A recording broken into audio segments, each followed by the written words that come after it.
Hello, my name's Steph. I'm 27 and I'm from South Wales in the United Kingdom. So, a little bit about myself. I am a swimming instructor.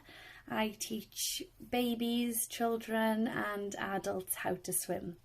So, I get most of my life satisfaction from this job. It is amazing. I would never want to change.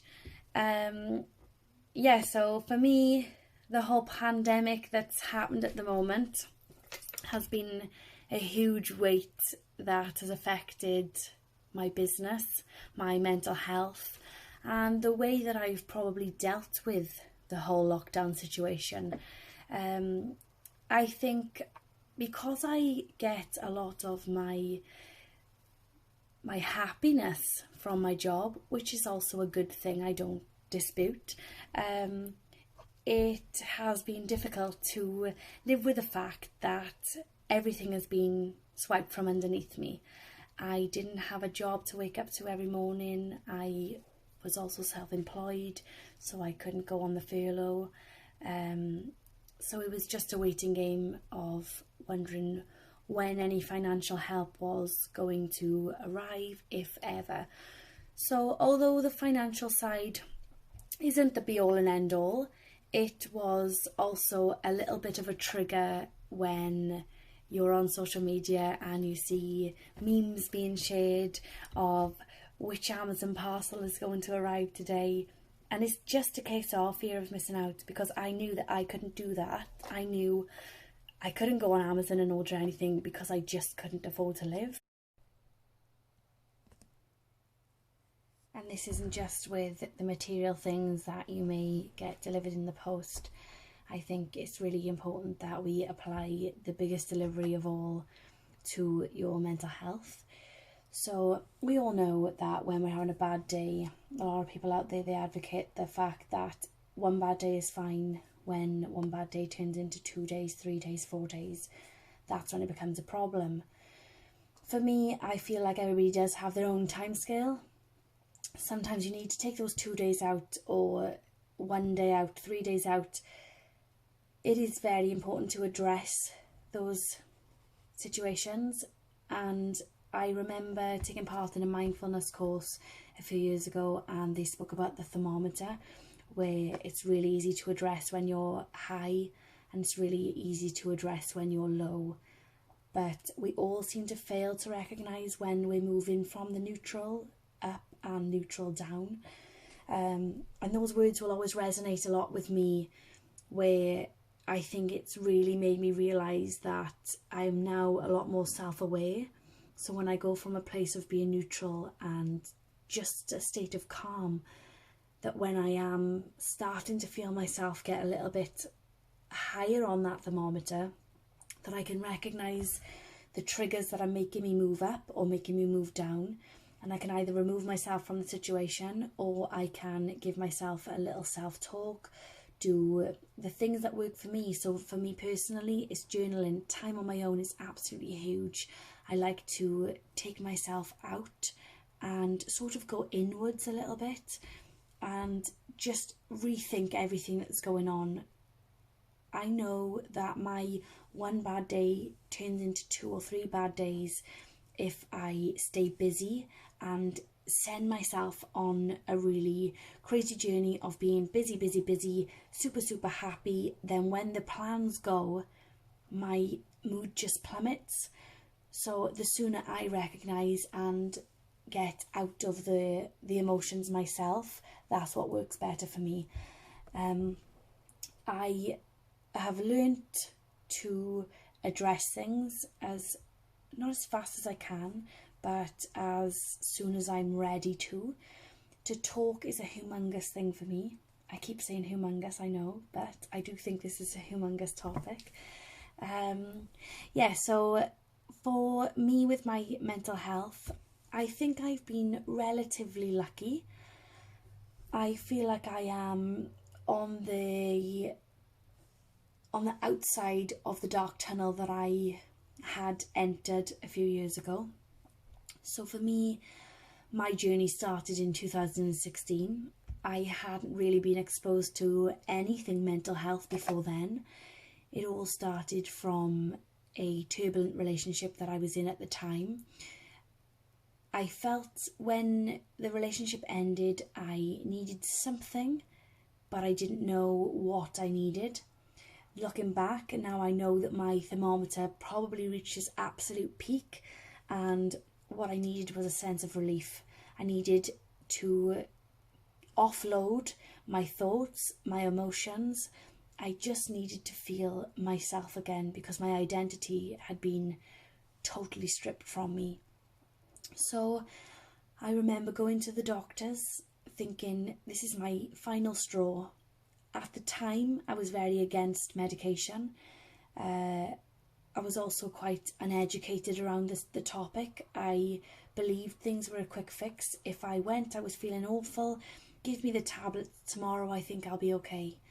And I obviously couldn't have been further from the truth. So I remember sitting in the doctor's room, and she said, what would you like? I explained how I was feeling. She said, well, we can give you one of two options. There's medication, or I can refer you to counselling. And the counselling was the side that I really, really wanted to go down. I preferred to have spoken about everything. I've always been huge on, if you speak about things, a problem shared is a problem halved. But it's so different when it's you and your situation. And then she dropped the news that if I were to go down the route of counselling, the wait for an appointment was 3 weeks. So upon hearing this, I broke down in tears and thought, I need something now. What can I do now? And I have never felt suicidal, but I could imagine if the feelings that I felt at the time had gone on for any longer, it could have quite easily have gone down that road. I felt so low and dark and very isolated, and the isolation came very much from myself because I didn't share any of my emotions with anybody around me. Because of the nature of the relationship, it was very taboo. I wasn't allowed to be with the person. I was lying about where I was. So to speak to other people would confirm the lies that I had been telling. So I had created this horrible place where I had no choice but to be alone. So I accepted the medication as well. So the day I left, I picked up the pills and I started taking them. And she also said that the tablets would take 3 weeks to kick in as well. So I knew that I had at least 21 days, maybe sooner, with a placebo effect, of feeling the same way. But the road to feeling more myself again was coming. So I went to the first appointment, talked my way through the whole thing, and she said, you don't need another session. So I felt completely deflated and really, really let down by the system, which we can't really complain about in the UK as we get free healthcare. But for the way I now remember feeling at the time, I knew that I needed to keep seeing somebody. I knew that I needed to keep talking and thrive from the conversation. But because I was so okay with talking in the room, the counsellor I spoke to had just said, there's no need for you to be here. So yeah, I personally felt slightly let down, and it's paved the path for me now to want to become the person who listens. And if you need to come back and you need to tell your story again for the second, third, fourth, fifth time, I am absolutely here to listen. The stance I take on mental health and the role of listening, talking, I am much more comfortable in the listening role at the moment.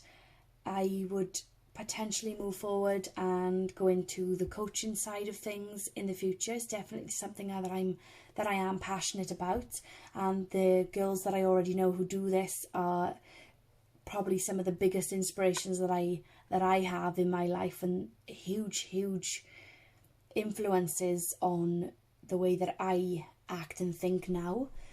So to just add to their network would be amazing in itself. But alongside my job, I am a volunteer with the Samaritans. So it's a listening scheme for those to call up with anything that they'd like to talk about, whether it be a crime they've committed, their mental health, their day-to-day life, feeling suicidal. It could be absolutely anything, but we provide an anonymous and safe space for somebody to call. If they want to tell us their names, they can. If they want to remain a total stranger, that is also fine. So I think being a Samaritan has taught me to embrace the silence, for one. The awkward silence that you may hear on a phone call. I just don't feel awkward anymore. I'm quite happy to allow 10 seconds, 20 seconds, sometimes even 30 seconds in between sentences to allow the person the time to collect their thoughts and articulate the things that they'd like to say, because sometimes it's the time that you need rather than the questions that you keep asking people. I also feel that being part of the Samaritans team has really humbled me, in a sense that listening can just sometimes be enough. Sometimes when you give advice, it can be gospel, but by listening, you're actually giving onus to the person. And a lot of the time, in my experience so far, is that sometimes a person just needs to offload and listen to their problems through their own voice. And by them hearing themselves say exactly what's going on in their lives and the things that are affecting them, can often be the things that trigger the answer to the questions that they're asking themselves. But obviously this is me being just a tiny way in onto my lifelong journey now, and I am not closed off to any form of coaching, help, advice. I think if you're in that network and you are there to help people, then as a collective, I think the only way is up. So for me, moving from lockdown and the way that mental health has changed me as a person, moulded me as a person, but also helped me grow in ways I didn't think I could ever be able to grow, I like to move forward and allow as many people around me as possible to know that I am always an open book, whether that be talking about something that people would consider taboo. I'm open to talking about suicide. I'm open to talk about, listen to, sit through and be there for someone whilst they take their own life. That in itself, I understand, is really difficult for the majority of people to even hear me saying. And you may think that is something that is quite immoral, but we all need to understand that we're not in control of anybody else's life. I would like to break the stigma that suicide is selfish. I think suicide is something that is hugely misunderstood, and because death, suicide and anything related is such a taboo subject for most of the people that are surrounded you and I, it's not the conversation that may be brought up around the dinner table. So yes, it's sad, but it's also something that if we open the box, we can normalise. Death is normal. When you speak about somebody losing their life or taking their life, it also helps to release the emotions that come around with all of this whole topic. And for me, yes, it's a very difficult subject and it's something that you never really get used to. But I think in a way that's a good thing, because every time you hear about it, you go through it, or you help somebody, you are listening with fresh ears every time, and you are in the moment with that person. And I know as a person I'm strong enough. I have the support around me where I can offload anything that I take from an individual during a phone call or a conversation. I then can offload to somebody else, and then I'm a blank canvas. So it's not just suicide. That's not just the thing that we talk about. I, especially on my Instagram, am huge on the fact that my inbox is always open. And that's a general chit chat if you feel like you're a little bit lonely that particular day. But it's also a lot of people just like somebody to relate to.